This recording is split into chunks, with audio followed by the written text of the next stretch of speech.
Hello everybody and welcome back to Layton Junction. I'm Layton Jr. Yes, Layton Jr. You haven't heard from me before, but hello to all the subscribers. I'm Alan's nephew. And what I'm going to be doing is today, I'm going to be doing a bit of soldering and fitting a BC speaker, which is from Road and Rails. And they come in two variants. You have the square one, which is this speaker here, and you have the round one, which is this speaker here.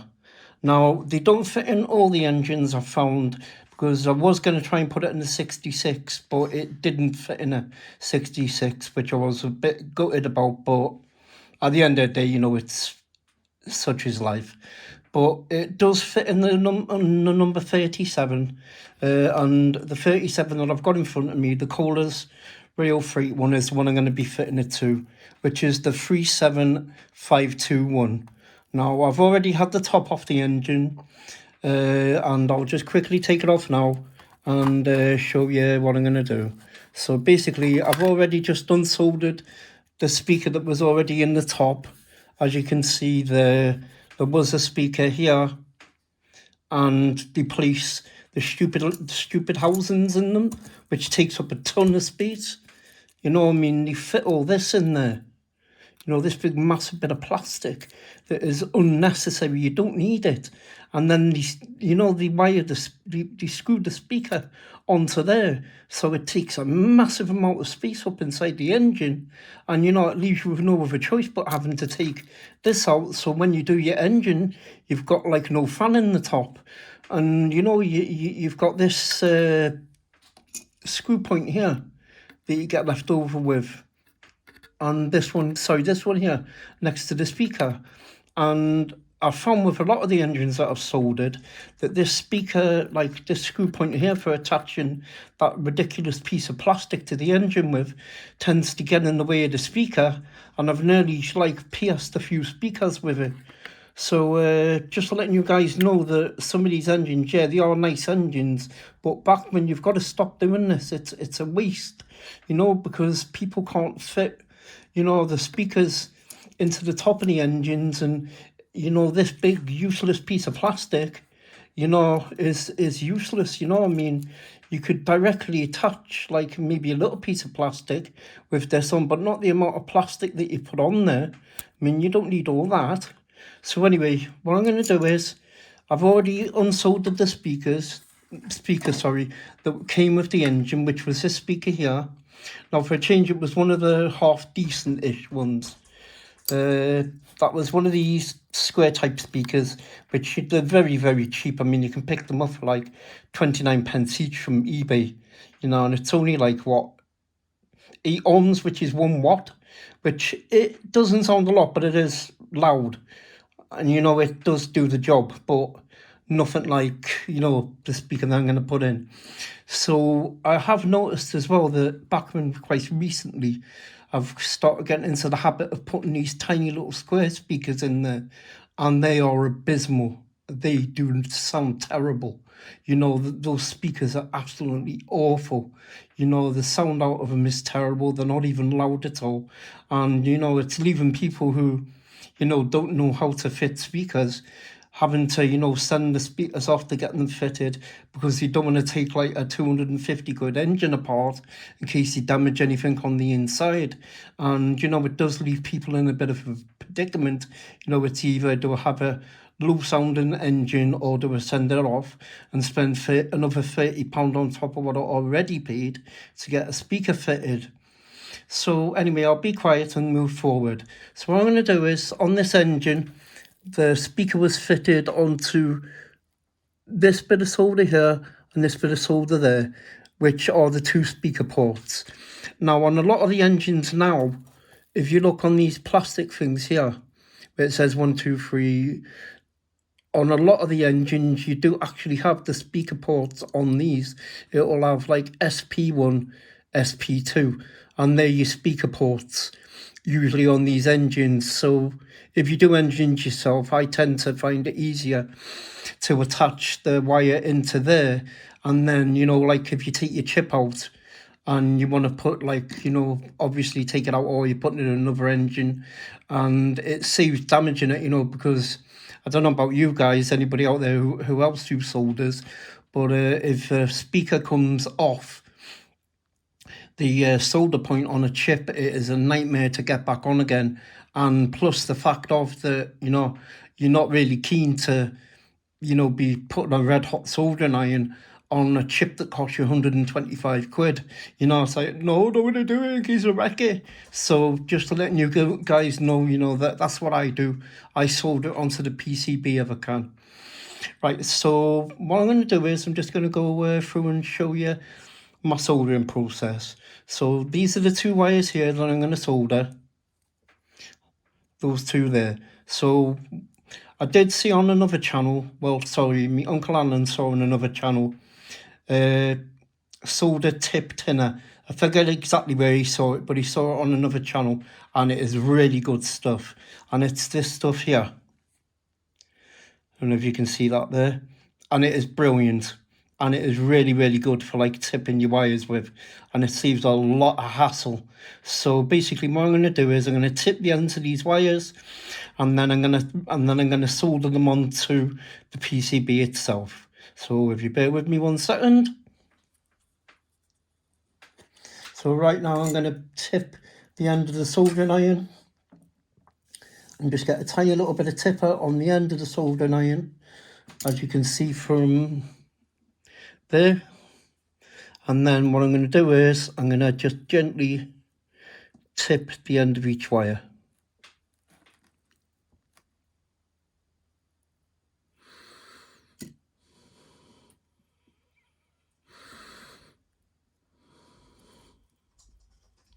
And there you go, both your wires are tipped.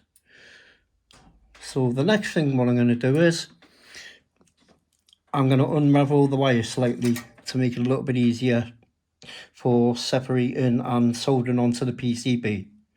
So when you're soldering the wires onto the PCB, I'd just like to say, I know you guys will probably already know, but there's no red or there's no black. It's, you know, the wires can go on either place.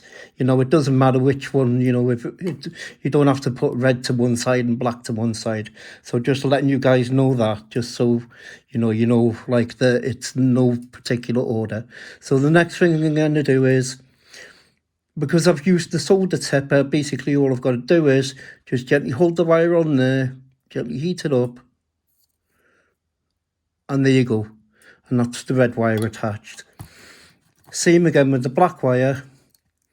Just gently put a hold of it, hold it onto the solder there, and then gently just heat it up gently.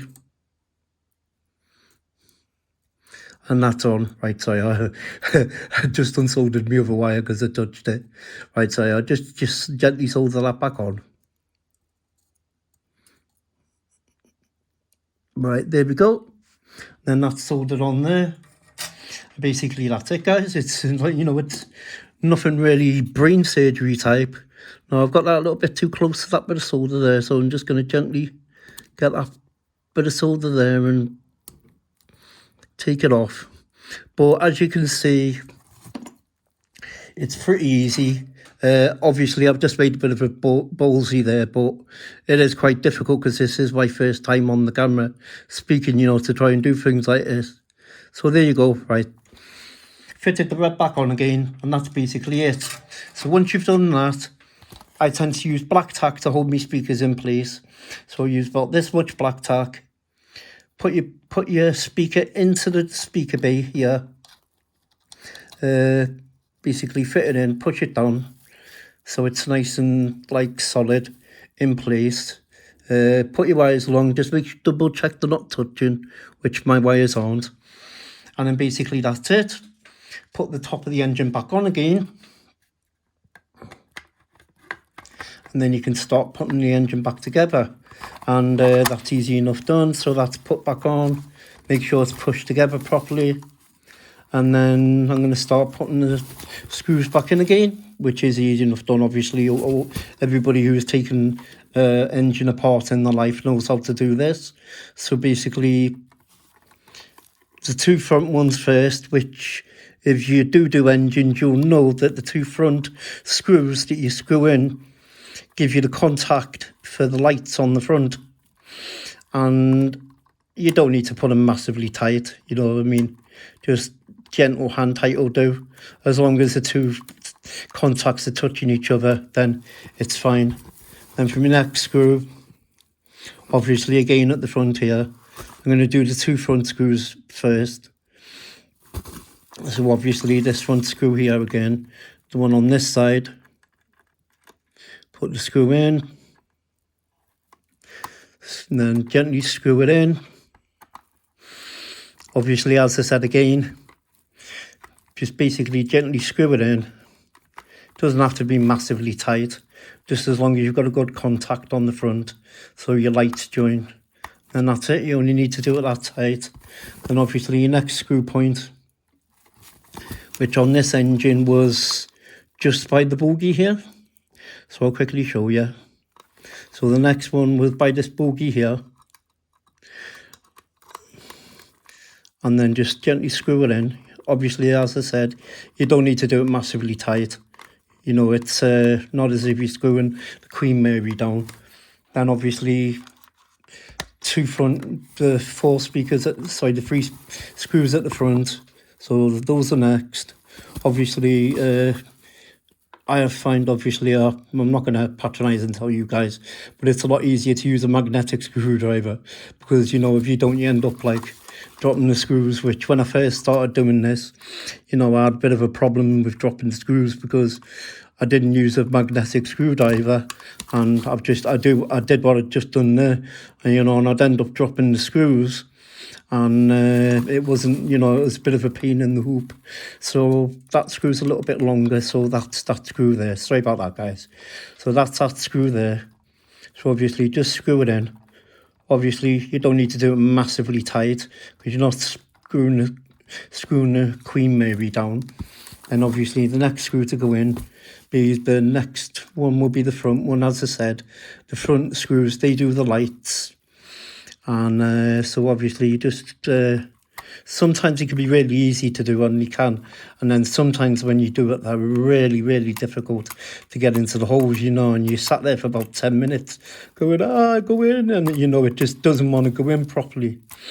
And, you know, you sat there cursing yourself. And obviously, as I said, you don't need to do it massively tight. It's not the Queen Mary you're putting down. So next one is there. So again, into the hole just underneath behind where the buffer is. Screw it in. Obviously, as I said, you don't need to do it massive tight, you know, but you do need to do it tight enough so you get the contact, because that contact there is the contact that connects the lights at the front of the engine. And there you go. And as you see, there's all the screws in. Turn the engine back over. And obviously, I've had to take the fan out. Now, I will say this, I have tried gluing it in. I saw Dragon Junction doing it, and I don't know if you could give me a tip on doing it, but when I tried to do it, what happened was, I think it was because I used super glue, and what happened was the paint on the engine kind of went all runny where the speaker grill is here. I think it was because I'd used the super glue on it. So if Alan at Dragon Junction can give me a better tip on what kind of glue to use, so I don't end up with end up making the paint runny, then that would be very helpful for me, please, mate.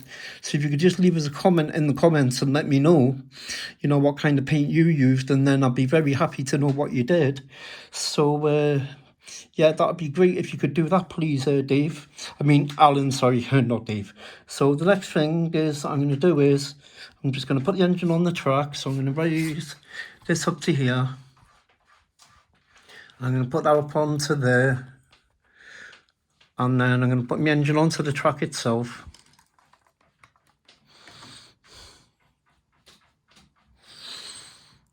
And if you just bear with me, I'll have to shout Alan in because I need him to move some engines off the track so I can run it. Alan!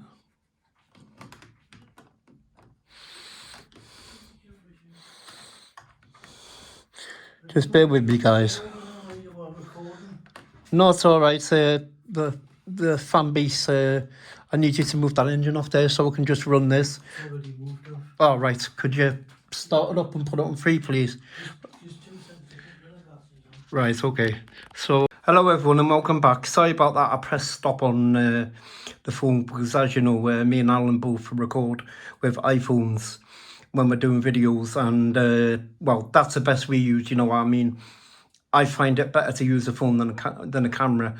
But obviously, you know, there's loads of you out there who'll say, no, not a phone. Use a camera, use a video camera. But, you know, it's dealer's choice. It's what I prefer to use, and it's what Alan's got used to using.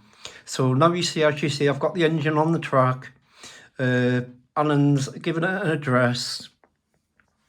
I had to shout him, and he was in the front room. I had to use a megaphone because, you know, these days, he's with this old age thing, he's going deaf, he's going blind. You know, his mobility scooter only does 1 mile an hour, you know, and it takes him half an hour to get down the hallway. So it is quite, you know, boring waiting for him to get here. So anyway, I'm going to let you hear what the sound likes with the Road and Mail special. I think they're bass enhanced speakers. So forward and go, and over to you, Uncle Alan. Here we go.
And there you go, and that's the Road and Mail's extra bass speakers.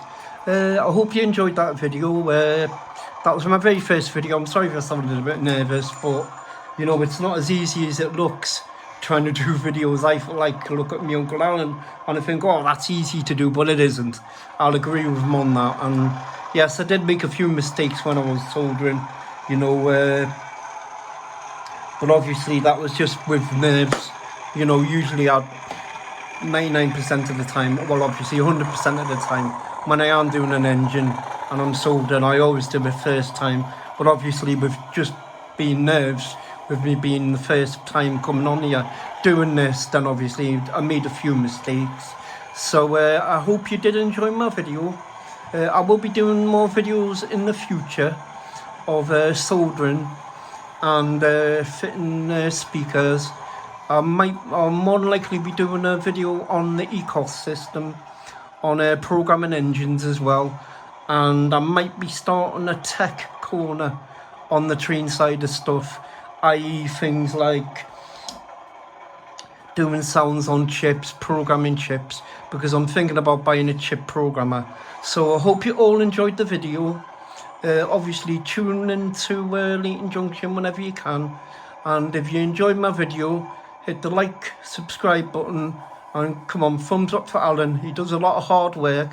As I said with Alan at Dragon Junction, if you could let me know what type of glue you used when you glued the fan into the top of the engine, then please leave a comment and let me know, because it would be very helpful to know, so I don't end up making the same mistake I was going on about before again. And everybody, please stay home, stay safe, and we can beat this COVID-19 together. God bless.